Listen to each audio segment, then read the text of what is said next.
നമ്മൾ ഡക്റ്റിങ്ങിന്റെ കേസ് പറയുന്ന സമയത്ത് നമുക്ക് കുറച്ച് സ്റ്റാൻഡേർഡ്സ് എക്സ്പ്ലെയിൻ ചെയ്യാനുണ്ട്. സ്റ്റാൻഡേർഡ്സിന്റെ പ്രത്യേകത എന്താ വെച്ചാൽ, ഒന്ന് നമുക്കിവിടെ ആദ്യം നോക്കുന്ന കാര്യം എന്താ വെച്ചാൽ, ഇതിന്റെ ഒരു ടെക്നിക്കൽ ടേം എയർ ഡിസ്ട്രിബ്യൂഷൻ ആണ്. അപ്പോൾ എയർ ഡിസ്ട്രിബ്യൂഷൻ നമ്മുടെ ടേമിലാണ് സാധാരണ ഇത് അറിയപ്പെടുക. അപ്പോൾ ഇതിന് നമ്മൾ ഒരു വൈ ഇറ്റ് ഈസ് യൂസ്ഡ് എന്ന് നമ്മൾ ക്വസ്റ്റ്യൻ ഉണ്ടായിരുന്നു, എന്തുകൊണ്ട് എയർ ഡിസ്ട്രിബ്യൂഷൻ ഇത്ര ഇമ്പോർട്ടൻ്റ് ആണ്. അപ്പോൾ നമ്മൾ അവിടെ എപ്പോഴും പറയുന്ന എക്സാമ്പിൾ ആണ് 12 മീറ്റർ സ്ക്വയർ ഉള്ള റൂം അല്ലേ. അങ്ങനെയാണെങ്കിൽ ആ മീറ്റർ സ്ക്വയർ റൂമിൽ 4/3 ഓർമ്മല്ലേ? ഓക്കെ, 6/2 12/3. അപ്പോൾ അതിൽ കുറച്ച് ചാലഞ്ചസ് വന്നു. എല്ലാം നോക്കുകയാണെങ്കിൽ ഒരേ ഏരിയ, പക്ഷേ AC ഇവിടെ നമ്മൾ വെക്കുന്ന സമയത്ത് ഈ ACന്റെ എയർ കറക്റ്റ് എല്ലായിടത്തും ഡിസ്ട്രിബ്യൂട്ട് ചെയ്യണമെന്നില്ല. അപ്പോൾ നമ്മൾ ടെസ്റ്റിംഗ് ആൻഡ് കമ്മീഷനൊക്കെ പറയുന്ന സമയത്ത് പലപ്പോഴും 6 പോയിന്റ് എടുക്കും അല്ലേ. ഈ 6 പോയിന്റിലെ ഫീച്ചേഴ്സ് എടുക്കും, എത്ര ടെമ്പറേച്ചർ വരുന്നുണ്ട്, എത്ര ഹ്യൂമിഡിറ്റി വരുന്നുണ്ട്, എല്ലാം സെറ്റ് ചെയ്ത് വെക്കും. അങ്ങനെ സെറ്റ് ചെയ്ത് വെക്കുന്ന സമയത്ത് നമുക്കിവിടെ കാണുന്ന ഒരു പ്രശ്നം എന്ന് പറഞ്ഞു കഴിഞ്ഞാൽ, എല്ലാ കോർണേഴ്സും എല്ലാ പോയിന്റ്സും കോൾഡ് സ്പോട്ടോ ഹോട്ട് സ്പോട്ടോ ആവാം, അല്ലെങ്കിൽ മിക്സഡ് ആവാം അല്ലേ. അപ്പോൾ നമ്മൾ അവിടെ അതിന്റെ എഫിഷ്യൻസി ചെക്ക് ചെയ്യുന്ന കുറേ എക്യുപ്മെന്റ്സും കാര്യങ്ങളുണ്ട്. അപ്പോൾ അവിടെ പ്രത്യേകം പറയുന്ന ഒരു കാര്യം, ഈ 12 മീറ്റർ സ്ക്വയറിന് ഒരു ടണ്ണേജ് ആണ് തമ്പ് റൂൾ വിചാരിക്കുക. അങ്ങനെയാണെങ്കിൽ 400 CFM എന്ന് വിചാരിക്കുക. ഈ 400 CFM 1 ടണ്ണേജ് ആണെങ്കിൽ പോലും ഇവിടെ എയർ കണ്ടീഷൻ പോസിബിൾ ആയിട്ടില്ല അല്ലേ. അപ്പോൾ എന്തുകൊണ്ടാണ്? ചില സ്ഥലത്ത് ഹോട്ട്സ്പോട്ട് ആവും, ചില സ്ഥലത്ത് കോൾഡ് സ്പോട്ട് ആവും, ഓർമ്മയില്ലേ? അപ്പോൾ ഇതിൽ നമ്മൾ ശ്രദ്ധിക്കുന്ന ഒരു കാര്യം, ഈ സിസ്റ്റത്തിലോട്ട് എയറിനെ കറക്റ്റ് ഒരുപോലെ എല്ലാ പോയിന്റുകളും കൂൾ ചെയ്ത് കൊണ്ടുവരണം. ആ കൂൾ ചെയ്ത് കൊണ്ടുവരുമ്പോൾ നമ്മൾ മുമ്പ് പഠിച്ചിട്ടുള്ള GPR റൂൾ അനുസരിച്ച് പഠിച്ചിട്ടുള്ള 24 അല്ലെങ്കിൽ 22.5 to 25.5 ഡിഗ്രി സെൽഷ്യസ് DBT. അതുപോലെ തന്നെ റിലേറ്റീവ് ഹ്യൂമിഡിറ്റി വന്നിട്ട് 30 to 60% റിലേറ്റീവ് ഹ്യൂമിഡിറ്റി. ലാസ്റ്റ് വന്നിട്ട് 0.22 metre per second to 0.3 metre per second. അപ്പോൾ എന്തിനാണ് എയർ ഡിസ്ട്രിബ്യൂഷൻ? എയർ ഡിസ്ട്രിബ്യൂഷൻ എന്ന് പറയുന്നത് ഈ വെലോസിറ്റിയിൽ എയർ അവിടെ കറക്റ്റ് ഡിസ്ട്രിബ്യൂട്ട് ചെയ്യാൻ പറ്റണം. അങ്ങനെ ചെയ്തിട്ടില്ലെങ്കിൽ അത് പ്രോപ്പർ എയർ കണ്ടീഷൻ ഡിസൈനിങ് അല്ല. മനസ്സിലാവും? ടണ്ണേജ് ഉണ്ട്, ഹ്യൂമിഡിറ്റി ഉണ്ട് എന്ന് പറഞ്ഞിട്ട് കാര്യമില്ല. എയറിന് പ്രോപ്പറായിട്ട് സെറ്റ് ചെയ്യാൻ പറ്റില്ലെങ്കിൽ നമുക്ക് അവിടെ ഹ്യൂമൻ ബീയിങ്സിന് ഓക്യുപ്പൻസിന് അവിടെ ഇരിക്കാൻ പറ്റില്ല. ക്ലിയർ അല്ലേ? അപ്പോൾ ഈ ഒരു പോയിന്റ് എപ്പോഴും ആലോചിക്കുക.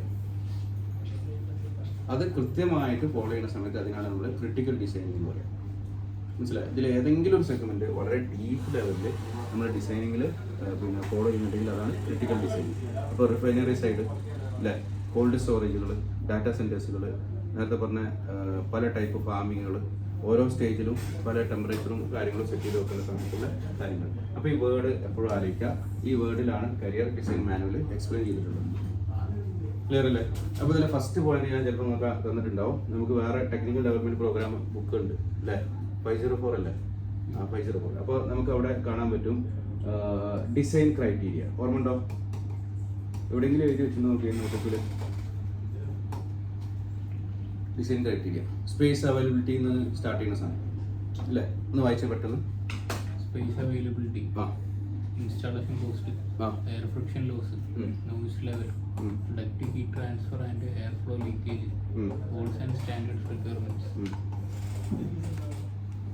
ആ പോയിന്റ് എന്തിനാ തന്നത്?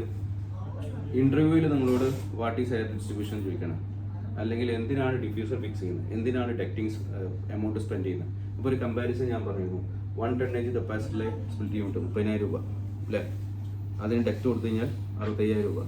അതിനെ VRFലോട്ട് മാറ്റുമ്പോൾ 80,000 റുപ്പീസ്. അപ്പോൾ ഓരോ ടണ്ണേജിനും നല്ല വേരിയേഷൻ എമൗണ്ടിലുണ്ട്. അപ്പോൾ 10 ടണ്ണേജ് ഉള്ള ഒരു വീടാണ്, ഒരു വില്ലയാണെങ്കിൽ അവിടെ ഇൻവെസ്റ്റ് ചെയ്യുന്നതുകൊണ്ട് എന്താണ് ബെനിഫിറ്റ്? അപ്പോൾ നമുക്ക് ഇതേ ആൻസർ എവിടെയും പറയാൻ പറ്റും, സെയിൽസിലും പറയാൻ പറ്റും. എന്താ സെയിൽസിൽ? എന്തുകൊണ്ട് നമ്മൾ കൂടുതൽ ഇൻവെസ്റ്റ് ചെയ്യുന്നു ഓരോ സിസ്റ്റത്തിലോട്ട്, എന്തുകൊണ്ട് നമ്മൾ ആപ്പ് അക്യുറേറ്റ് ആയിട്ട് കാൽക്കുലേറ്റ് ചെയ്യുന്നു, എന്തുകൊണ്ട് നമ്മൾ പല ഡിസൈൻ ചെയ്യുമ്പോൾ ചില വാല്യൂസിൽ മാത്രം സ്റ്റിക്ക് ഓൺ ചെയ്തിട്ട് ആ വാല്യൂനെ മാത്രം ഫോളോ ചെയ്യുന്നു, എന്തുകൊണ്ടാണ്? അതൊക്കെ ക്വാളിറ്റിനെ മെയിൻറ്റെയിൻ ചെയ്യാനുള്ള സംഭവമാണ്. കസ്റ്റമറിന് ക്വാളിറ്റി കിട്ടേണ്ട ആവശ്യമുണ്ട് അല്ലേ. അപ്പോൾ ഈ ടേം നമുക്ക് കിട്ടുന്നത് ആ ഡോക്യുമെന്റ്സിനാണ്. അതാണ് ഫസ്റ്റ് നമ്മൾ പറയേണ്ടത്. മനസ്സിലായോ? അപ്പോൾ ഈ ആൻസർ പറയുമ്പോൾ ഒരു പ്രത്യേകം എന്താ? എത്ര പോയിന്റ് ഉണ്ട് ടോട്ടൽ? അത് 6 പോയിന്റ് ഉണ്ട്. അപ്പോൾ 6 പോയിന്റിൽ നമുക്ക് വാട്ട് ഈസ് എയർ ഡിസ്ട്രിബ്യൂഷൻ എന്ന് പറയാൻ പറ്റും. ക്ലിയർ ആണോ? ജസ്റ്റ് ഒന്ന് ആ പോയിന്റുകൾ ശ്രദ്ധിച്ചു നോക്കിയാൽ. സ്പേസ് അവൈലബിലിറ്റി, നമുക്ക് സ്പേസ് വേണം ഡക്റ്റ് ചെയ്യാൻ അല്ലേ. ആ സ്പേസിൻ്റെ അനുസരിച്ചാണ് ഡക്റ്റിൻ്റെ ഹൈറ്റും ബ്രാഞ്ചസും കാര്യങ്ങളൊക്കെ ഡിസ്ട്രിബ്യൂട്ട് ചെയ്യുന്നു. രണ്ടാമത്തെ പോയിന്റ്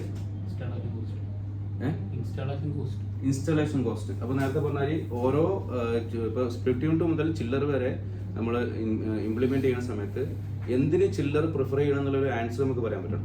എന്തിന് VRF പ്രിഫർ ചെയ്യണം, എന്തിന് പാക്കേജ് യൂണിറ്റ് പ്രിഫർ ചെയ്യണം, ഓരോന്നിനും ഓരോ കാര്യമുണ്ട്. അപ്പോൾ എന്തിനാണ് ആ ഇൻവെസ്റ്റ്മെന്റ് ചെയ്യുന്നത്? ക്ലിയർ അല്ലേ? രണ്ടാമത് ഞാൻ നേരത്തെ പറഞ്ഞില്ലേ, ഡൈക്കിന്റെ ഒരു സ്റ്റുഡന്റ് പിന്നെ കുറേ മെഷീനറി എടുത്തിട്ട് കമ്പയർ ചെയ്ത് ചില്ലറിൽ 400-450 വാട്ട്സ് വരെ മിനിമം മാക്സിമം കോസ്റ്റിൽ ഓടിക്കൊണ്ടിരിക്കുന്നുണ്ട് അല്ലേ? അതുപോലെ ഓരോ കമ്പനിയിലും കമ്പയർ ചെയ്യാൻ പറ്റും. അപ്പോൾ അത് എന്താണ് രണ്ടാമത്തെ കേസ്. മൂന്നാമത്തെ കേസ് എയർ ഫ്രിക്ഷൻ ലോസ്. അതായത് നമുക്ക് പലപ്പോഴും ഡക്റ്റിൽ പിന്നെ ഹെഡ് ലോസ് എന്ന് പറഞ്ഞ സംഭവം വരുന്നുണ്ട് അല്ലേ, സ്ട്രെയിറ്റ് ഡക്റ്റിൽ. അപ്പോൾ ആ ഹെഡ് ലോസ് എത്ര റേഞ്ച് മുതൽ എത്ര റേഞ്ച് വരെ വരണം. അപ്പോൾ ആ റേഞ്ച് മാറുന്നതനുസരിച്ച് വേറൊരു ചലഞ്ചും കൂടി ഉണ്ട്. വെലോസിറ്റിയിൽ നല്ല വേരിയേഷൻസ് വരും. ഇപ്പോൾ വെലോസിറ്റി വേരിയേഷൻസ് വരുന്ന സമയത്ത് അവിടെ എന്ത് ചെയ്യാൻ പാടില്ല, സൗണ്ട് വരാൻ പാടില്ല അല്ലേ? അപ്പോൾ സൗണ്ട് ഭയങ്കര ഇമ്പോർട്ടൻ്റ് ആണ്. അപ്പോൾ സൗണ്ട് ഇല്ലാതിരിക്കാനുള്ള ഒരുപാട് ഓപ്ഷൻസ് ഉണ്ട്. ഇനി നാലാമത്തെ നോയ്സ് ലെവൽ. അപ്പോൾ ഇപ്പോൾ പറഞ്ഞ അതേ സാധനം തന്നെ, velocity, head loss, noise level. Okay, ഇനി അടുത്ത് duct heat transfer and air flow leakage. അതായത് സൈറ്റിൽ വരുന്ന വർക്ക്, മാൻ പവർഷിപ്പ് അല്ലെങ്കിൽ വർക്ക്മാൻഷിപ്പ്, അതിലെന്ത് സംഭവിക്കുന്നുണ്ട്, ലോസസ് വരുന്നുണ്ട്. അപ്പോൾ നമ്മൾ വലിയ ക്വാളിറ്റിയിൽ ഡക്റ്റ് ഒക്കെ അഡാപ്റ്റ് ചെയ്ത് 65,000 രൂപ പെർ ടണ്ണേജിന് കോസ്റ്റ് ഇട്ടെന്ന് വിചാരിച്ചു.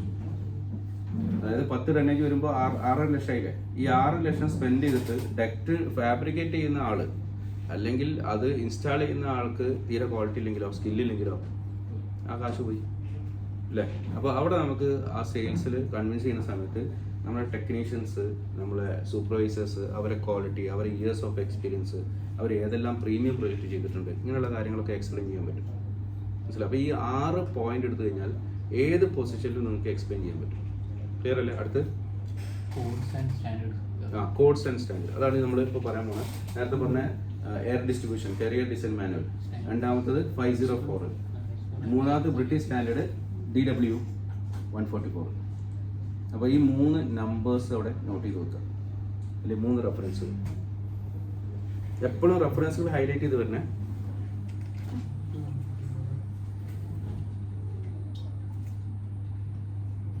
ക്ലിയർ ആണോ? എയർ ഡിസ്ട്രിബ്യൂഷൻ, കരിയർ, പിന്നെ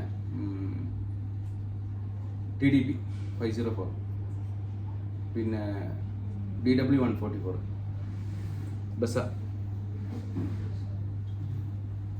ആ ഡോക്യുമെൻ്റ് ഒക്കെ കയ്യിലില്ലേ? ഗ്രൂപ്പിലുണ്ടാവും, അത് റെഫർ ചെയ്യാം. ഓക്കെ, ഇതിൽ ഓരോന്നിനും ഓരോ പ്രത്യേകതകളുണ്ട്. നമുക്ക് നേരത്തെ പറഞ്ഞ എയർ വെലോസിറ്റിയിൽ ഹിറ്റ് പിന്നെ ബാലൻസ് ചെയ്യുക എന്നുള്ളതാണ് മെയിനായിട്ടുള്ള ഉദ്ദേശം. അപ്പോൾ ഇവിടെ നോക്കുന്ന സമയത്ത് നമുക്ക് ഈ പോയിന്റ് കിട്ടി. ഇനി എന്തിനാണ് ഡക്റ്റ് യൂസ് ചെയ്യണമെന്നുള്ളത് നോക്കുകയാണെങ്കിൽ നമ്മൾ 2 എക്സാമ്പിൾസ് പറഞ്ഞിരുന്നു. ഒരു ട്രക്ക് ടോപ്പ് ലെവലിൽ നിന്ന് താഴോട്ട് പാസ് ചെയ്യുന്നു, വേറൊരു ബലൂണിൻ്റെ ഒരു എക്സാമ്പിൾ പറഞ്ഞു അല്ലേ? അപ്പോൾ ഒരു ട്രക്ക് ഇവിടെ നിൽക്കാന്ന് വിചാരിച്ചു. ആ ട്രക്ക് ഇവിടുന്ന് പാസ് ചെയ്യുന്ന സമയത്ത് പൊട്ടൻഷ്യൽ എനർജി കൈനറ്റിക് എനർജി ആയിട്ട് കൺവേർട്ട് ചെയ്യുന്നു അല്ലേ? ഒരു ബലൂണിൽ എയർ ഫില്ല് ചെയ്യുന്ന സമയത്ത് നമ്മുടെ ലങ്സിൽ നിന്ന് സ്റ്റാറ്റിക് പ്രഷർ ഉള്ള സാധനത്തിന് മൂവ്മെന്റ് സ്റ്റാർട്ട് ചെയ്യുന്ന സമയത്ത് വെലോസിറ്റി പ്രഷർ ആവുന്നു. ബലൂണിന്റെ ഉള്ളിൽ കയറിയിട്ട് വീണ്ടും സ്റ്റാറ്റിക് പ്രഷർ ആവും. സ്റ്റാറ്റിക് പ്രഷർ ആവുക എന്ന് പറഞ്ഞാൽ എലാസ്റ്റിസിറ്റിന് ഓപ്പോസിറ്റ് ഇങ്ങനെ ഹോൾഡ് ചെയ്ത് നിൽക്കുക. വെലോസിറ്റി പ്രഷർ എന്ന് പറഞ്ഞാൽ എപ്പോഴാണ് നൂല് അയക്കുന്നത്, സ്പീഡിൽ കൊണ്ട് വരും. സ്പീഡ് വരുമ്പോൾ കൈനറ്റിക് എനർജി ആയി, അതായത് വെലോസിറ്റി പ്രഷറായി. അപ്പോൾ നമ്മൾ ഈ എക്സാമ്പിൾ ശരിക്കും സെയിം ആണ്. മനസ്സിലായോ? അപ്പോൾ ഇത് തന്നെയാണ് നമ്മൾ ഡക്റ്റിൽ ഉദ്ദേശിക്കുന്നത്. ഡക്റ്റിൽ ഉദ്ദേശിക്കുന്ന സമയത്ത് ഒരു മെഷീൻ സ്റ്റാർട്ട് ചെയ്യുന്നു, ഡക്റ്റ് പാസ് ചെയ്യുന്നു. ഈ ഡക്റ്റിൽ സ്റ്റാറ്റിക് പ്രഷർ ഉണ്ടെങ്കിൽ മാത്രമേ ലാസ്റ്റ് പോയിന്റിൽ എന്ത് കിട്ടുള്ളൂ, വെലോസിറ്റി പ്രഷർ കിട്ടുള്ളൂ. അപ്പോൾ സ്റ്റാറ്റിക് പ്രഷർ വന്നു കഴിഞ്ഞാൽ വെലോസിറ്റി നമുക്ക് കൺട്രോൾ ചെയ്യാൻ പറ്റും. ഓർമ്മ ഇത് ഞാൻ ആലോചിച്ചു, ഞാൻ എത്രമാത്രം പ്രഷർ എൻ്റെ ഇതിൽ കൊടുക്കുന്നോ, കവളിൽ കൊടുക്കുന്നോ, ആ പ്രഷർ എത്ര കൂടുന്നോ അത്രയും സൗണ്ട് വരും, വെലോസിറ്റി വരും. അത് എത്ര കുറക്കുന്നോ എന്താ സംഭവിക്കുക, വെലോസിറ്റി കുറയും. അപ്പോൾ ഇവിടെ എന്താ ചെയ്യുന്നത്, പൊത്തി പിടിച്ചിട്ട് സ്റ്റാറ്റിക് പ്രഷർ കൂട്ടുക. മനസ്സിലാവും? സ്റ്റാറ്റിക് പ്രഷർ മാക്സിമം ആക്കിയിട്ട് പെട്ടെന്ന് ഓപ്പൺ ചെയ്ത് കഴിഞ്ഞാൽ സ്പീഡിൽ വരും. ഇത് തന്നെയാണ് ഡക്റ്റിൻ്റെ ഉള്ളിൽ സംഭവിക്കുന്നത്. ഡക്റ്റിനെ സ്റ്റാറ്റിക് പ്രഷറിൽ ഫില്ല് ചെയ്ത് പോയി കഴിഞ്ഞാൽ പിന്നെ ഡിഫ്യൂസറിൻ്റെ ഉള്ളിൽ നിന്ന് എന്ത് സംഭവിക്കും, ഡിഫ്യൂസറിൻ്റെ ഉള്ളിൽ നിന്ന് വെലോസിറ്റി പ്രഷറായിട്ട് കൺവേർട്ട് ചെയ്യും. അപ്പോൾ 10 മീറ്റർ അപ്പുറമുള്ള മെഷീനാണെന്ന് വിചാരിച്ചു. 10 മീറ്റർ അപ്പുറമുള്ള മെഷീൻ ഇവിടെ വരെ വന്ന് ലാസ്റ്റുള്ള ഡിഫ്യൂസറിന് അതിൽ നിന്നൊരു താഴോട്ട് എത്തണമെങ്കിൽ അവിടെ വരെ സ്റ്റാറ്റിക് പ്രഷർ മെയിൻറ്റെയിൻ ചെയ്തേ പറ്റും. ക്ലിയർ ആണോ? അപ്പോൾ അതാണ് ഇതിൻ്റെ രണ്ടിൻ്റെയും ഉദ്ദേശം. ഇവിടെ ഈ വാഹനം സ്റ്റാർട്ടിങ്ങിൽ കൈനറ്റിക് എനർജി ഉണ്ടോ? V=0. എന്താണുള്ളത്? പൊട്ടൻഷ്യൽ. ഈ പൊട്ടൻഷ്യൽ എനർജി ഇവിടെ ഇല്ലെങ്കിൽ ഇതിൽ വണ്ടി സ്റ്റാർട്ടാക്കാതെ ചെയ്യുന്നത്. ഈ പൊട്ടൻഷ്യൽ എനർജി ഇവിടെ ഇല്ലെങ്കിൽ നമുക്ക് കൈനറ്റിക് എനർജി കിട്ടുമോ? അതേപോലെ. അപ്പോൾ ഈ ബലൂൺ എത്രമാത്രം വീർപ്പിച്ച് സ്റ്റാറ്റിക് പ്രഷറിൽ ഹോൾഡ് ചെയ്യുമോ അപ്പോഴേ ഇത് റിമൂവ് ചെയ്യുമ്പോൾ എന്ത് ചെയ്യുള്ളൂ? വെലോസിറ്റി പ്രഷർ വരുള്ളൂ. അപ്പോൾ ഇതാണ് കോമൺ പ്രിൻസിപ്പിൾ. അപ്പോൾ അതിനെന്ത് വേണം? ഞാൻ വലിയൊരു പൈപ്പിൻ്റെ ഉള്ളിൽ ഇവിടെ നിന്നിട്ട് ഊതാൻ നിന്ന് കഴിഞ്ഞാൽ അധികം ഡിസ്റ്റൻസ് പോകില്ല.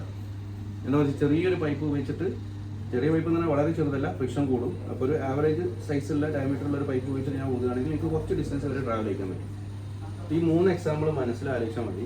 ഇതാണ് സ്റ്റാറ്റിക് പ്രഷറിൻ്റെ കൺസെപ്റ്റ്. ക്ലിയർ അല്ലേ? ഇപ്പോൾ നമ്മൾ അടുത്തത് ഇവിടെ നമുക്ക് കുറച്ച് എക്സാമ്പിൾസ് ഓർമ്മയുണ്ടോ? അതായത് നമ്മൾ പഠിച്ചിട്ടുള്ളതിൽ ഒരു ഡക്റ്റ് എടുക്കുക, ആ ഡക്റ്റിന് റെഡ്യൂസർ കൊടുത്തു. റെഡ്യൂസർ കൊടുത്ത സമയത്ത് ഇവിടെ ഉള്ള 1000 CFM, ഇവിടെ ഉള്ള 1000 FPM, ഓർമ്മല്ലേ? 1504 ഉണ്ട്. ഇവിടുന്ന് ഈ റെഡ്യൂസർ കൊടുക്കുന്ന സമയത്ത് ഈ ഏരിയ നമുക്ക് ഉണ്ടായിരുന്നത് 1 feet² ഏരിയയാണ് ഈ ഡക്റ്റ് 1-ൽ. ഓക്കെ അല്ലേ? ഇവിടെ എത്തിയപ്പോൾ ആ ഇതെന്തായി? ഏരിയ കുറഞ്ഞു, 0.6 feet² ആയി. ഓക്കെ അല്ലേ? അപ്പോൾ നമുക്ക് ഇവിടെ നോക്കുന്ന സമയത്ത് CFM സെയിം ആണ്. കാര്യം ഞാൻ ഇവിടെ ബ്രാഞ്ച് എടുത്തിട്ടില്ല, ബ്രാഞ്ച് ആയിട്ട് പോയിട്ടില്ല. CFM സെയിം ആണ്. അപ്പോൾ CFM സെയിം ആണെങ്കിൽ ഇവിടെ എത്തുമ്പോൾ ഓട്ടോമാറ്റിക് ആയിട്ട് അവിടുത്തെ വെലോസിറ്റി എന്തായി? 1667 FPM ആയി. അതിൻ്റെ അർത്ഥം എന്താ? ഏരിയ കുറയുന്നു, വെലോസിറ്റി കൂടും.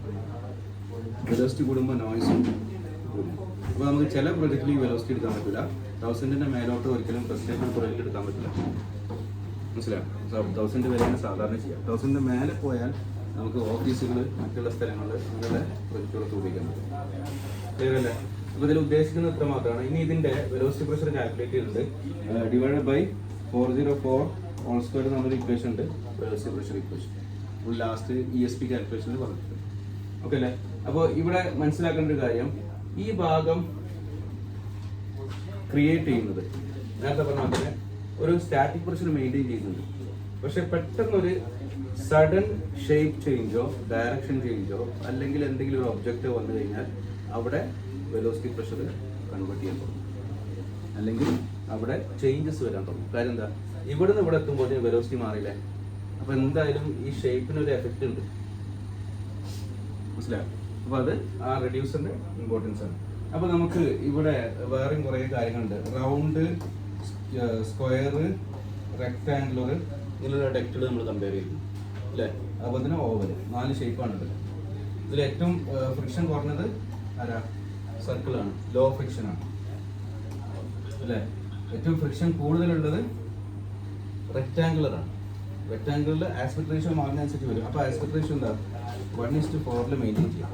പക്ഷേ ഡിസൈൻ ചെയ്യുന്ന സമയത്ത് നമ്മൾ നോക്കുന്നത് 1:2 തന്നെ മെയിൻറ്റെയിൻ ചെയ്യാൻ വേണ്ടി നോക്കുക, ഹൈറ്റിനെ കോൺസ്റ്റന്റ് ചെയ്യാൻ വേണ്ടി നോക്കുക. ഓക്കെ അല്ലേ? ഇനി ഇവിടെ പ്രഷർ ഡ്രോപ്പ് വരുന്ന സമയത്ത് പ്രഷർ ഡ്രോപ്പ് നമ്മൾ എടുക്കുന്ന ഏരിയയിൽ ആസ്പെക്ട് റേഷ്യോ എന്ന് പറഞ്ഞാൽ വിഡ്ത്ത് ബൈ ഹൈറ്റ്. അപ്പോൾ പല പ്രൊജക്റ്റിലും നമുക്ക് ഹൈറ്റ് എന്ത് ചെയ്യേണ്ടി വരും? കോൺസ്റ്റന്റ് ആയിട്ട് കീപ്പ് ചെയ്യേണ്ടി വരും. ശരിയല്ലേ? അതുപോലെ തന്നെ ഹെഡ് ലോസിൽ കാൽക്കുലേറ്റ് ചെയ്യുന്ന മെത്തേഡ് ഉണ്ട്. അപ്പോൾ നമുക്ക് 4 മെത്തേഡ് ഓൾറെഡി അവൈലബിൾ ആണ്. ആരൊക്കെ? Equal friction method. Equal friction method എന്ന് പറഞ്ഞാൽ ഹെഡ് ലോസ് കോൺസ്റ്റന്റ് ആയിട്ട് കൊടുക്കുക. രണ്ടാമത്തെ മെത്തേഡ് കോൺസ്റ്റന്റ് വെലോസിറ്റി മെത്തേഡ്. അതായത് ഒരു മേജർ ഡക്റ്റിലോ മെയിൻ ഡക്റ്റിലോ ബ്രാഞ്ചസിലോ ഒരേ വെലോസിറ്റി മെയിൻറ്റെയിൻ ചെയ്യാം. മൂന്നാമത്തത് വെലോസിറ്റി ഓരോ സ്റ്റെപ്പ് ബൈ സ്റ്റെപ്പായിട്ട് റെഡ്യൂസ് ചെയ്ത് കൊടുക്കുക. ഇനി നമുക്ക് ഈ ട്രക്കിൻ്റെ കേസ് പറഞ്ഞ പോലെ തന്നെ പൊട്ടൻഷ്യൽ എനർജി കൈനറ്റിക് എനർജി ആയിട്ട് കൺവേർട്ട് ചെയ്യുന്ന ചില കാൽക്കുലേഷൻ വെച്ചിട്ട് ഒരു എക്സാമ്പിൾ പറയാം. ഇതിൽ ഏത് പോയിന്റ്, നമ്മൾ പണ്ട് സ്കൂളിൽ പഠിച്ചൊരു എക്സാമ്പിൾ ഉണ്ട്, ഏത് പോയിന്റിലായിരിക്കും maximum potential energy maximum kinetic energy same ആയിട്ട് വരിക. മാക്സിമം എന്ന് പറഞ്ഞാൽ പീക്ക് വാല്യൂ അല്ല ചോദിക്കുന്നത്, ഏത് പോയിന്റിൽ രണ്ടും ഹയസ്റ്റ് കിട്ടും. മനസ്സിലായോ? അപ്പോൾ നമ്മൾ അവിടെ ഒരു പൊസിഷൻ ചെയ്യും. ആ പൊസിഷൻ ചെയ്യേണ്ട പ്രത്യേകത എന്താണ്? അവിടെ പൊട്ടൻഷ്യൽ എനർജി ഉണ്ട്, വെലോസിറ്റി ഉള്ളതുകൊണ്ട് കൈനറ്റിക് എനർജി ഉണ്ട്. അങ്ങനത്തെ ഒരു പോയിന്റ് കിട്ടും അല്ലേ?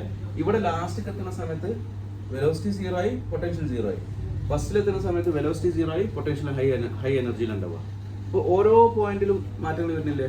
അപ്പോൾ നമുക്ക് ഇവിടെ ഫ്രിക്ഷൻ ഇല്ല എന്നുണ്ടെങ്കിൽ പൊട്ടൻഷ്യൽ എനർജി 100% കൈനറ്റിക് എനർജിയായി കൺവേർട്ട് ചെയ്യൂലേ? ഫ്രിക്ഷൻ ഇല്ല എന്നുണ്ടെങ്കിൽ. അപ്പോൾ ഇതിന് റെസ്റ്റ് ചെയ്യുന്ന സാധനം എന്താ? ഫ്രിക്ഷനാണ്. ഇതുപോലെ തന്നെ ഡക്റ്റിൻ്റെ ഉള്ളിൽ നമുക്ക് ഫ്രിക്ഷൻ ഉള്ള അവസ്ഥയും കാണിക്കുന്നുണ്ട്, ഇല്ലാത്ത അവസ്ഥയും കാണിക്കുന്നുണ്ട്. അതിനെല്ലാം കൂടി ബാലൻസ് ചെയ്യുമ്പോൾ ഒന്നാമത്തെ equal friction method, constant velocity method, അതുപോലെ തന്നെ വെലോസിറ്റി റിഡക്ഷൻ മെത്തേഡ്. നാലാമത്തത് ഏത് ടൈപ്പാണ്? Static regain method. എന്താണ് സ്റ്റാറ്റിക് റീഗെയിൻ? സ്റ്റാറ്റിക് എനർജിയെ റീഗെയിൻ ചെയ്തിട്ട് വെലോസിറ്റി പ്രഷറായിട്ട് കൺവേർട്ട് ചെയ്യും. അത് തന്നെയാണ് ഇവിടെ സംഭവിക്കുന്നത്. പൊട്ടൻഷ്യൽ എനർജീനെ കൈനറ്റിക് എനർജി ആയിട്ട് കൺവേർട്ട് ചെയ്യുന്നുണ്ട്. പല സ്റ്റേജുകളും വരുന്ന സമയത്ത് അത് കൂടിയും കുറഞ്ഞും അങ്ങനെ ലെവലിൽ പോകും. ക്ലിയർ അല്ലേ? അപ്പം ഇങ്ങനെയാണ് നമുക്ക് അതിൽ കൊടുക്കാൻ പറ്റുക. അപ്പോൾ ഈ 4 മെത്തേഡ് നോട്ട് ചെയ്ത് നോക്കുക. ഈ 3 നമ്മൾ ഓൾറെഡി ഡീറ്റെയിൽ ആയിട്ട് പഠിച്ചാണ്. ഇത് ആവശ്യമുണ്ടെങ്കിൽ മാത്രം നമ്മൾ റെഫർ ചെയ്യാം. കോൺസ്റ്റന്റ് ഡയമീറ്ററിനെ പ്രിഫറൻസ് കൊടുത്തിട്ട് ചെയ്യും. ഞാൻ ഒരു മെത്തേഡ് കൂടി പറഞ്ഞുതരാം. നിങ്ങൾ ഡൗട്ടുകൾ ചോദിക്കട്ടെ. എന്നാലും എനിക്ക് തിയറിറ്റിക്കൽ അല്ലാത്ത കുറച്ച് കൺസെപ്റ്റ് സാധനങ്ങളുണ്ട്. ഈക്വൽ ഫ്രിക്ഷൻ മെത്തേഡ് നമ്മൾ ആ ടെക്സൈസർ എക്സൽ ഷീറ്റ് ഇത് ഓർമ്മയുണ്ടോ? ഇങ്ങനെ ചെയ്ത്, അതായത് നമ്മൾ ആദ്യത്തെ example Q V A D ഏതാണ്? വെലോസിറ്റി പ്രഷർ അല്ലേ? നോക്കിയോ? ഫസ്റ്റ് സ്റ്റെപ്പിൽ നമ്മൾ ആ എക്സൽ ഷീറ്റ് ക്രിയേറ്റ് ചെയ്ത സമയത്ത് ഫസ്റ്റ് സ്റ്റെപ്പിൽ പഠിച്ചൊരു സാധനമുണ്ട്. എന്താണ്? ഡക്റ്റ് എ എന്ന് പറഞ്ഞാൽ ക്യൂവും വിയും നോൺ ആണ്, ബാക്കിയൊന്നും കഴിയില്ല. അപ്പോൾ നമ്മൾ ഏരിയ കണ്ടുപിടിക്കുന്നു, ഡയമീറ്റർ കണ്ടുപിടിക്കുന്നു, അത് കഴിഞ്ഞിട്ട് വെലോസിറ്റി പ്രഷർ കണ്ടുപിടിക്കുന്നു. ഇടില്ലേ? രണ്ടാമത്തെ എക്സാമ്പിളിൽ ക്യൂ അവൈലബിൾ ആണ്. ഇതിൽ ഒരാൾ കൂടി ഉണ്ട്. ആരാ? ഫ്രിക്ഷൻ ലോസ് അല്ലേ? അപ്പോൾ ഫ്രിക്ഷൻ ലോസ് അല്ലെങ്കിൽ ഹെഡ് ലോസ്, സ്ട്രേറ്റ് ഡക്റ്റിന്റെ ഹെഡ് ലോസ്. അപ്പോൾ ഇയാളെയും കണ്ടുപിടിക്കുന്നു. ഇയാളെ കണ്ടുപിടിച്ചു, ഫിക്സ് ചെയ്ത് വെച്ചു. അപ്പോൾ 0.07 ആണെന്ന് വിചാരിക്കാം. mm ഓഫ് വാട്ടർ ഗേജിലാണ്. അപ്പോൾ ഇവിടെ നോക്കുന്ന സമയത്ത് ബി കിട്ടിക്കഴിഞ്ഞാൽ വി അറിയില്ല, എ അറിയില്ല, ഡി അറിയില്ല, പി വി അറിയില്ല അല്ലേ? ഫസ്റ്റ് സ്റ്റെപ്പിൽ നമ്മൾ ഈ കണ്ട ഫ്രിക്ഷൻ എന്ത് ചെയ്യുന്നുണ്ട്? കോൺസ്റ്റന്റ് ആക്കി വെക്കുന്നു. അപ്പോൾ രണ്ടാമത്തെ സ്റ്റെപ്പ് മുതൽ മോഡൽ മാറി. ഇവിടുന്ന് അങ്ങോട്ടെല്ലാം ഇതുപോലെയാണ്. അപ്പോൾ നമ്മൾ എക്സാമ്പിൾ പറയാം. ഈക്വൽ ഫ്രിക്ഷൻ മെത്തേഡിന്റെ പ്രത്യേകത എന്താണ്? ഫ്രിക്ഷൻ എല്ലാം കോൺസ്റ്റന്റ് ആക്കും. അപ്പോൾ ഇതാണ് EQ. റെഡി അല്ലേ? വെലോസിറ്റി കോൺസ്റ്റന്റോ വെലോസിറ്റി റിഡക്ഷനോ മെത്തേഡ് എന്താണ്? വെലോസിറ്റിനെ നമ്മൾ ഫിക്സ് ചെയ്ത് വെക്കും, അല്ലെങ്കിൽ ഒരു പർട്ടിക്കുലർ ലെവലിൽ റെഡ്യൂസ് ചെയ്ത് കൊണ്ടുപോകും അല്ലേ? വെലോസിറ്റി റിഡക്ഷനും വെലോസിറ്റി കോൺസ്റ്റന്റ് വെലോസിറ്റി മെത്തേഡും. സ്റ്റാറ്റിക് റീഗെയിൻ മെത്തേഡ് ഡയമീറ്ററുകൾ ഉപയോഗിച്ചിട്ട് ആ ഡയമീറ്ററിൽ ട്രയൽ ആൻഡ് എറർ മെത്തേഡ് ഉപയോഗിച്ചിട്ട് എന്ത് ചെയ്യാൻ പറ്റും? ബാലൻസ് ചെയ്ത് കിട്ടും. ഇപ്പോൾ ഞാൻ ആദ്യം ഡയമീറ്റർ, ഇപ്പോൾ നമ്മൾ പറയണം 0.08 അല്ലെങ്കിൽ 0.8 ആണ് ഡയമീറ്റർ ആദ്യം കിട്ടി. അപ്പോൾ ആ ഡയമീറ്ററിന് നമുക്ക് കുറച്ച് വാല്യൂസ് കിട്ടി. അടുത്ത വാല്യൂസ് എടുക്കുന്നു, എന്നിട്ട് ആ വാല്യൂ 0.9 ആണെന്ന് വിചാരിക്കുക. അപ്പോൾ ഈ 0.8ഉം 0.9ഉം എടുത്തതിന് ശേഷം അപ്പോൾ ഒന്ന് ചെയ്യുന്ന സമയത്ത് നമുക്ക് കറക്റ്റ് ആൻസർ കിട്ടുന്നു, റീഗെയിൻ പോസിബിൾ ആണ്. ഒന്ന് കിട്ടുന്ന സമയത്ത് റീഗെയിൻ പോസിബിൾ അല്ല. അപ്പോൾ ഇതിൻ്റെ ഇടയിൽ ഒരു വാല്യൂ അല്ലേ ആക്യുറേറ്റ് ആയിട്ട് വരിക. അപ്പോൾ നമ്മൾ പ്ലസ് ഓർ മൈനസ് എന്നുള്ള എടുത്ത് കഴിഞ്ഞ് പിന്നെ ഉള്ളിലോട്ട് വരിക. 0.8നും 0.9ൻ്റെയും ഇടയിലുള്ള വാല്യൂ നമ്മൾ 0.85 എടുത്തു. അപ്പോൾ നോ കിട്ടി. അപ്പോൾ അടുത്ത എസും അടുത്ത നോ, അപ്പോൾ അതിൻ്റെ ഇടയിലാണ് ആക്യുറേറ്റ് വാല്യൂ. നമ്മൾ മെഷീൻ ഡിസൈൻസിൽ പഠിച്ച അതേപോലെ തന്നെ മെഷീൻ ഡിസൈൻസിൽ എന്താ പ്രത്യേകത? വാല്യൂ കൊടുക്കും, പ്ലസ് ഓർ മൈനസ് അല്ലെങ്കിൽ എസ് ഓർ നോ പറയും. എസ് ആദ്യം കാണും, നോ ആദ്യം കാണും. എന്നിട്ട് നോ അങ്ങനെ വന്ന് എസ് എന്ന് പറഞ്ഞാൽ മീറ്റ് ചെയ്യൂലേ? ആ എസ് മീറ്റ് ചെയ്യണതിൻ്റെ തൊട്ടപ്പുറത്താവും പിന്നെ. അപ്പോൾ അതിൻ്റെ പ്രത്യേകത എന്താ? ആദ്യം നമ്മൾ കണ്ടത് 0.8 ആണ് ഒരു വാല്യൂ, 0.9 ആണ് അടുത്ത വാല്യൂ.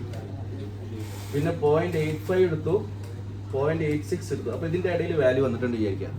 അതായത് ഇത് എസ് ആണ്, ഇത് നോ ആണ്. മനസ്സിലായി? ചില കണ്ടീഷൻസാണ് പറയുന്നത്.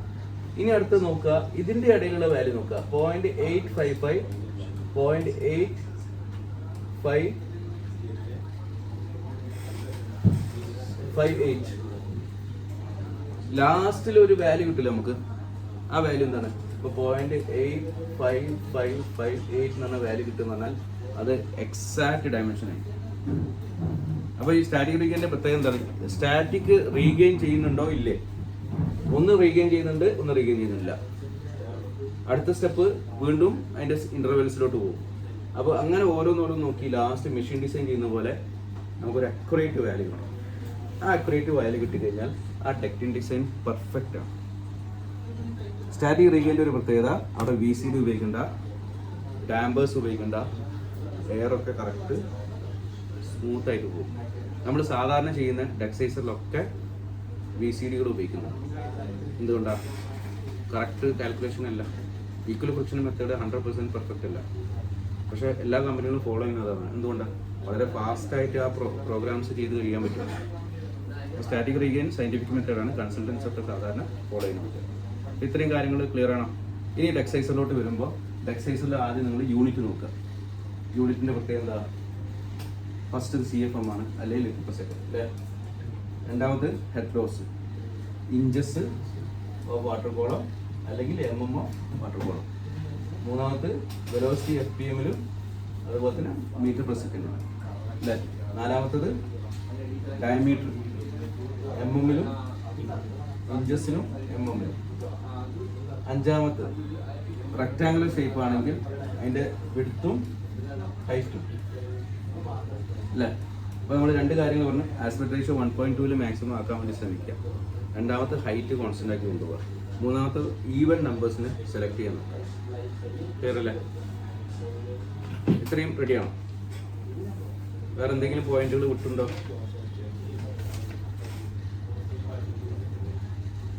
ESP കാൽക്കുലേഷൻ ഇതിൻ്റെ കൂടെ തന്നെ പറയട്ടെ. എന്നാലും ESP കാൽക്കുലേഷൻ എന്താണ്? നമുക്ക് സ്റ്റാറ്റിക് പ്രഷർ കാൽക്കുലേഷൻ ആണ് കാൽക്കുലേറ്റ് ചെയ്യുന്നത്. സ്റ്റാറ്റിക് പ്രഷർ കാൽക്കുലേഷൻ എന്ന് പറഞ്ഞാൽ ISP ഉണ്ട്, ESP ഉണ്ട്. ISP എന്ന് പറഞ്ഞാൽ ഇന്റേണൽ സ്റ്റാറ്റിക് പ്രഷർ ആണ്. ഒരു മെഷീൻ്റെ ഉള്ളിൽ എന്തെല്ലാം കമ്പോണൻസ് ഉണ്ട് അതെല്ലാം വെച്ചിട്ടുള്ള കാൽക്കുലേഷൻ ആണ്. അപ്പോൾ ESP എന്ന് പറഞ്ഞു കഴിഞ്ഞാൽ മെഷീൻ കഴിഞ്ഞ് ഒരു FCU AHU കഴിഞ്ഞിട്ട് വരുന്ന ഡക്റ്റിലെ എല്ലാ കമ്പോണൻസും എല്ലാം വരണം. അതെല്ലാം കൂടി കൂട്ടിയിട്ടാണ് എക്സ്റ്റേണൽ സ്റ്റാറ്റിക് പ്രഷർ.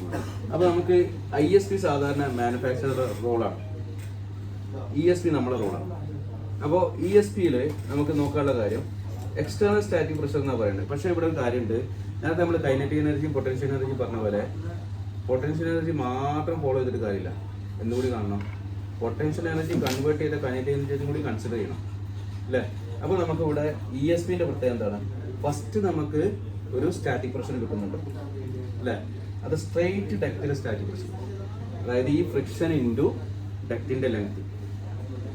രണ്ടാമത്തത് സ്ട്രെയിറ്റ് കഴിഞ്ഞാൽ അടുത്തത് ഡൈനാമിക് സ്റ്റാറ്റിക് പ്രഷറാണ്, അല്ല ഡൈനാമിക് പ്രഷറാണ് അല്ലെങ്കിൽ വെലോസിറ്റി പ്രഷർ. ഈ കൈനറ്റിക് എനർജി എന്ന് പറഞ്ഞാൽ എന്താണ്? ഡൈനാമിക് ആണ്. മനസ്സിലായി? പൊട്ടൻഷ്യൽ എന്ന് പറഞ്ഞാൽ സ്റ്റാറ്റിക് ആണ്. അപ്പോൾ ഇവിടെ അതുപോലെ തന്നെ ഡൈനാമിക് വരും. ഡൈനാമിക്കിൽ കുറേ കാര്യങ്ങൾ വരും. ഏതൊക്കെ? ഡൈനാമിക്കിൽ റെഡ്യൂസേഴ്സ് ഡൈനാമിക് അല്ലെങ്കിൽ പ്രഷർ വെലോസിറ്റി പ്രഷർ ക്രിയേറ്റ് ചെയ്യുന്ന സാധനം നേരത്തെ നമ്മൾ കണ്ടു. റെഡ്യൂസ് ചെയ്യുന്ന സമയത്ത് 1000 എന്നുള്ളത് 1667 ആവുന്നു അല്ലേ. സൈസ് കുറയുന്നു, കൺവേർട്ട് ചെയ്യുന്നു. അപ്പോൾ റെഡ്യൂസർ എഫക്റ്റ് ചെയ്യുന്നുണ്ട് വെലോസിറ്റീനെ. രണ്ടാമത് എൽബോസ് എഫക്റ്റ് ചെയ്യുന്നുണ്ട്, ടീസ് എഫക്റ്റ് ചെയ്യുന്നുണ്ട്. ഇതുപോലെ തന്നെ ഞാൻ നേരത്തെ പറഞ്ഞ മാതിരി ഇവിടുന്ന് ഒരു സ്റ്റാറ്റിക് പ്രഷർ അങ്ങോട്ട് അയച്ചിട്ട് ലാസ്റ്റ് ഡിഫ്യൂസറിൻ്റെ അടുത്ത് വരെ സ്റ്റാറ്റിക് പ്രഷർ കിട്ടിയില്ലെങ്കിൽ ആ ഡിഫ്യൂസറിലൂടെ താഴോട്ട് എയർ വരില്ല. അപ്പോൾ ആ ഡക്റ്റ് ചെയ്തുകൊണ്ട് യൂസ് ഇല്ല. അപ്പോൾ നമുക്ക് ലാസ്റ്റിൽ കിട്ടണമെങ്കിൽ ലാസ്റ്റത്തെ ഔട്ട്ലെറ്റിൻ്റെ സ്റ്റാറ്റിക് പ്രഷർ കിട്ടണം. അപ്പോൾ അതിവിടെ ആഡ് ചെയ്യും. അതാണ് കംപ്ലീറ്റ്ലി കൺവേർട്ട് ചെയ്ത് പോകുന്നത്, ത്രോ ആയിട്ട് കൺവേർട്ട് ചെയ്ത് പോകുന്നത്. അതും കഴിഞ്ഞിട്ട് നമുക്ക് കുറച്ച് എക്യുപ്മെന്റ്സ് ഉണ്ട്. VCD ഈ ഡക്റ്റിൽ വരൂലേ, ബ്രാഞ്ചസിൽ വരാം. ഫയർ ഡാമ്പർ വരൂലേ, സൗണ്ട് അറ്റനേറ്റർ വരൂലേ, ഇങ്ങനെ തുടങ്ങിയിട്ട് എന്തെല്ലാം എക്യുപ്മെന്റ്സ് ഉണ്ടോ, ഫിറ്റിങ്സ് ഉണ്ടോ, അക്സസറീസ് ഉണ്ടോ, ഓക്സിലറീസ് ഉണ്ടോ, ഇതൊക്കെ ആഡ് ചെയ്യും. അപ്പോൾ ഓരോന്നിനും ചിലപ്പോൾ VCD-ൻ്റെയും ഫയർ ഡാമ്പറൊന്നും നമുക്ക് കാൽക്കുലേറ്റ് ചെയ്യാൻ പറ്റില്ല. പക്ഷേ മാനുഫാക്ചർ ചെയ്യുന്ന ആൾക്കാരുടെ കയ്യിൽ അതുണ്ടാവും.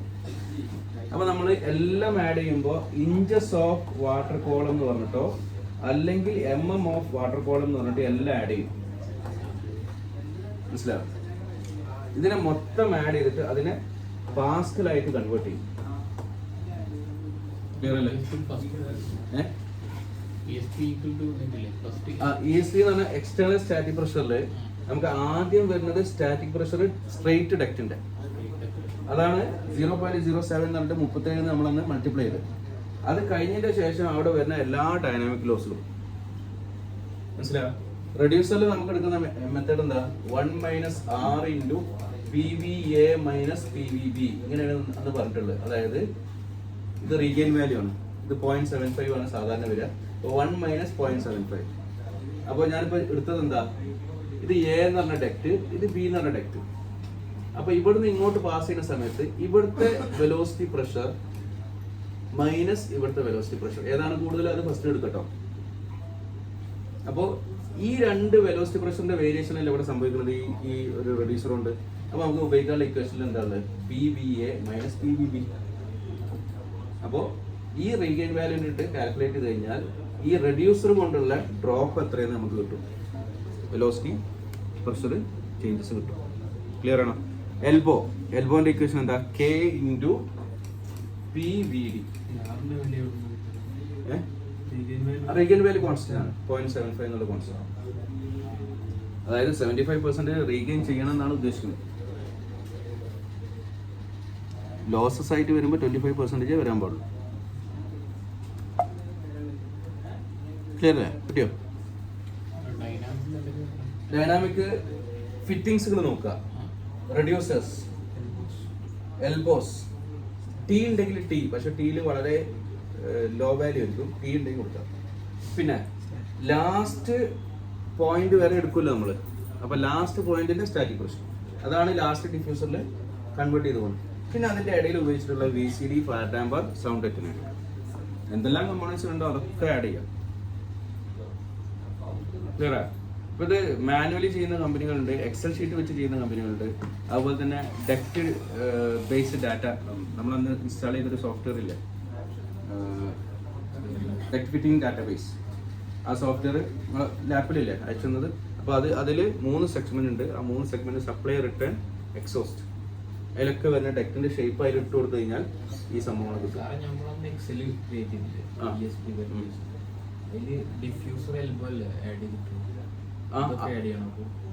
അത് വരുന്ന സാധനങ്ങളാണ് ആഡ് ചെയ്യണം. നമ്മൾ ചെയ്ത എക്സാമ്പിൾ അതില്ല. എന്ത് സാധനം വന്നാലും അത് ആഡ് ചെയ്യേണ്ടി വരും. മനസ്സിലായോ? ഇപ്പൊ ചിലടത്ത് നോൺ റിട്ടേൺ പിന്നെ ഇതൊക്കെ കൊടുക്കാം, ക്യാമ്പസ് കൊടുക്കാം, അത് കൊടുക്കേണ്ടി വരും. അപ്പൊ എന്താണ് അവിടെ വരുന്നത് നോക്കുക, അതിനനുസരിച്ച് ആഡ് ചെയ്യാം. ക്ലിയർ? പിന്നെ എക്സൽ ഷീറ്റ് കോപ്പീസ് ഒക്കെ ഉണ്ട്. നിങ്ങൾ എപ്പോഴെങ്കിലും അത് സൈറ്റിൽ റിക്വയർമെന്റ് ആയി വരുന്ന സമയം ഉണ്ടെങ്കിൽ നമുക്ക് റെഫർ ചെയ്യാം, പ്രശ്നമൊന്നുമില്ല. ഓക്കെ അല്ലേ? അപ്പോൾ ഡക്റ്റിംഗ് പെർഫെക്റ്റ്. DW144 കാര്യങ്ങളൊക്കെ ഒന്ന് ഓടിച്ച് നോക്കുക. അതിലെന്തെങ്കിലും ഡൗട്ടുകൾ ഉണ്ടെങ്കിൽ ഒന്ന് ചോദിക്കാം.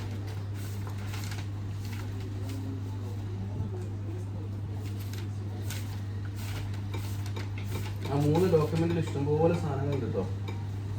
ഇതില് പിന്നെ ഫിറ്റിംഗ്സിൽ പറയണ്ടല്ലോ എന്തൊക്കെ? Elbows 6 type elbows. Rectangular elbow ഉണ്ട്, അതുപോലെ തന്നെ വേറെ എന്താ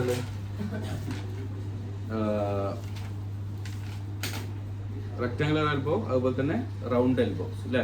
അതിൽ റെക്ടാങ്കുലർ എൽബോയിൽ short radius elbow, long radius elbow, standard elbow. അപ്പോൾ അവിടെ നമ്മൾ പഠിച്ചിട്ടുള്ള R/D റേഷ്യോ.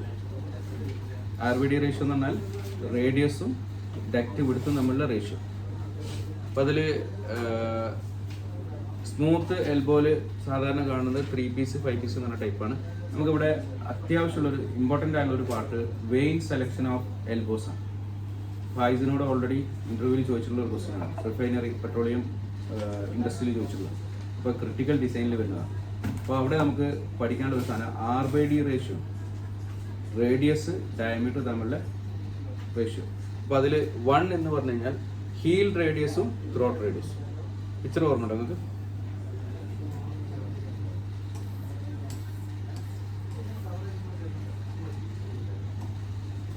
ഇതാണ് ഡക്റ്റിന്റെ സെന്റർ എന്ന് വിചാരിക്കുക. ഇതാണ് ഹീൽ റേഡിയസ്, അല്ല ത്രോട്ട് റേഡിയസ്. അതന്നെ സെയിം. ഇത് TDP അല്ല, കരിയർ ഡിസൈൻ മാനുവൽ RH. ഈ ഡക്റ്റിന്റെ സെന്ററിൽ കൂടി പാസ് ചെയ്യുന്ന ഭാഗം എന്താണ് R.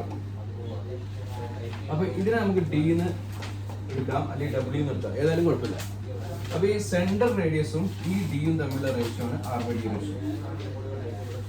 അപ്പൊ ഇത് നമുക്ക് 1 എന്ന് പറഞ്ഞു കഴിഞ്ഞാൽ അതിന്റെ അർത്ഥം R=1 അല്ലെങ്കിൽ R=D അല്ലേ? അപ്പൊ R=D എന്ന് പറഞ്ഞാൽ ഈ Dയും ഈ Rഉം സെയിം ആണ്. അതിന്റെ അർത്ഥം ഇത് D/2 അല്ലേ? അല്ലേ?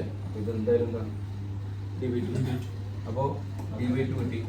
ഇനി ഈ RT എന്ന് പറഞ്ഞത് ഓൾറെഡി നമുക്ക് കിട്ടിയില്ലേ, എന്താ D/2. RH എന്ന് പറയുന്നത് D+D/2. എത്ര? 1.5 അല്ലേ? 1.5D ഇത്രേ ഉള്ളൂ. ഇനി 1 മാറുന്നതിനനുസരിച്ച് ഇവിടെ മാറും. നമുക്ക് ഏതെങ്കിലും ഒന്ന് കിട്ടിയാൽ മതി. ക്ലിയറാണ്? അപ്പൊ ഇതിന്റെ വെയിൻ സെലക്ഷന് അത് നോക്കുക. ഇതില് 1 2 3 വെയിൻസ് വരും. വെയിൻസ് വരുന്ന സമയത്ത് ഒരു ഗ്രാഫ് ഉണ്ട് ആ കരിയർ ഡിസൈൻ മാനുവലില്. അപ്പൊ അതിൽ ത്രോട്ട് റേഡിയസ് കൊടുത്തിട്ടുണ്ടാവും, ഹീൽ റേഡിയസ് കൊടുത്തിട്ടുണ്ടാവും. അതിൽ ഇങ്ങനെ ഒരു ലൈന് ത്രോട്ടും ഹീലും തമ്മിൽ കണക്ട് ചെയ്യാനുണ്ടാവും. അപ്പൊ നമുക്ക് ഇതിലൂടെ ക്രോസ് ചെയ്യുന്ന 1/1 എന്ന് പറഞ്ഞ സാധനം ഉണ്ടാവും. അതായത് ഒരു വെയിന് മാത്രമേ കൊടുക്കുന്നുള്ളൂ. അത് കഴിഞ്ഞാൽ 1/1, 2/2, 1/3, 2/3, 3/3 മൂന്നെണ്ണം വരുന്നതിൽ. ഇനി 2 വരികയാണെങ്കിൽ 1/2, 1/1, 1/2, 2/2 ഇങ്ങനെ ഒരു ഗ്രാഫ് ഉണ്ട്. ആ ഗ്രാഫിൽ നിന്ന് നിങ്ങൾക്ക് കറക്റ്റ് വെയിൻ്റെ ലൊക്കേഷൻ കിട്ടും. അത് ജസ്റ്റ് ഒന്ന് നോക്കിയാൽ മതി. ഓക്കെ അല്ലേ? ഇനി ഇതിൽ റെഡ്യൂസേഴ്സ് നമ്മൾ 30 ഡിഗ്രിയിലാണ് സാധാരണ റെഡ്യൂസേഴ്സിൻ്റെ ആംഗിൾ സെറ്റ് ചെയ്യുക. നിങ്ങൾ ഡ്രാഫ്റ്റിംഗ് ചെയ്യണ ശ്രദ്ധിക്കേണ്ട കാര്യം. അത് ബ്രിട്ടീഷ് സ്റ്റാൻഡേർഡ് വരുമ്പോൾ 22.5. ഇനി ചില കമ്പനികൾ, ഞാൻ നേരത്തെ പറഞ്ഞ ജിൻകോ പോലുള്ള കമ്പനികൾ ചെയ്യുന്ന പരിപാടി ഈ ഡിസ്റ്റൻസ് 500 ആക്കി ഫിക്സ് ചെയ്യും. മനസ്സിലാവും? അപ്പോൾ എല്ലാ ഡ്രോയിങ്സിലെ റെഡ്യൂസറും ഒരേ ലെങ്ത് ആയിരിക്കും. ഒറ്റ കാര്യമുള്ളൂ, ഈ ആംഗിളിൻ്റെ മേലോട്ട് പോയത്. എത്ര ആംഗിൾ ചെറുതാക്കാൻ പറ്റുമോ അത്രയും നല്ലത്. ക്ലിയറാണോ? ഇനി വേറെയും കുറേ ഇക്വേഷൻസ് ഉണ്ട്. W1 - W2 × 7/4 എന്ന ഇക്വേഷൻ ഉണ്ട്. അത് വേണമെങ്കിൽ ഉപയോഗിക്കാം. W1 - W2 × 7 എന്ന് പറഞ്ഞ ഇക്വേഷൻ സൈഡ് ടാപ്പർ ഡക്റ്റിലൊക്കെ ഇതാണ് ഉപയോഗിക്കുക. അതായത് വലിയ ലോങ് ഡക്റ്റുള്ള പ്രൊജക്റ്റുകളില്ലേ, ഓഡിറ്റോറിയം പോലുള്ള പ്രൊജക്റ്റുകൾ, അതിലൊക്കെ നമുക്ക് ഇതാ ഉപയോഗിക്കാം. അതുപോലെ തന്നെ W1 - W2 × 4 എന്ന് പറയുന്നത് ഇത് സൈഡ് ട്രാപ്പറിങ്, ഇത് സെൻറ്റർ ട്രാപ്പറിങ്. ഇതിലെന്തെങ്കിലും ഡൗട്ടുകളുണ്ടെങ്കിൽ ഡീറ്റെയിൽ ആയിട്ട് പറയാം കേട്ടോ. നോട്ട് ചെയ്ത് വെക്കുക. ഇപ്പോൾ ഏകദേശം ഒരു ഓർഡർ സെറ്റാണോ അല്ലേ? 4-5 മെത്തേഡ് ഉണ്ട് കേട്ടോ റെഡ്യൂസർ ഡിസൈൻ ചെയ്യാൻ. ഓക്കെ, ഇനി ഡിഫ്യൂസറിലോട്ട് പോവാം. ഇതിപ്പോൾ ഡിഫ്യൂസറിന് ഒന്നും മെൻഷൻ ചെയ്യാതെ ചെയ്തിട്ടുള്ള ഒരു കാൽക്കുലേഷൻ ആണ്. ഡിഫ്യൂസറിനെ മെൻഷൻ ചെയ്ത് റിവേഴ്സ് വരുന്ന സംഭവമുണ്ട്. നമ്മൾ സാധാരണ എഞ്ചിനീയറിംഗ് റിവേഴ്സ് എഞ്ചിനീയറിംഗ് പറഞ്ഞ മതി. അപ്പോൾ നിങ്ങൾക്ക് കറക്റ്റ് ഡിഫ്യൂസറിനെ സയൻറ്റിഫിക്കലി ഫോളോ ചെയ്യുന്ന രീതിയാണെങ്കിൽ റിവേഴ്സ് എഞ്ചിനീയറിംഗ് ലെവലിലോട്ട് ചെയ്യാം. അതായത് മെഷീനിൽ നിന്ന് ഡിഫ്യൂസറിലോട്ട് എത്തുന്നതിന് പകരം ഡിഫ്യൂസറിൽ നിന്ന് മെഷീനിലോട്ട് എത്തുന്ന പ്രോസസ്സ്. കുറച്ചും കൂടി നമുക്ക് എയർ ഡിസ്ട്രിബ്യൂഷൻ കംഫർട്ട് ഉണ്ടാവും. എന്തെങ്കിലും ഡൗട്ട് ഉണ്ടോ?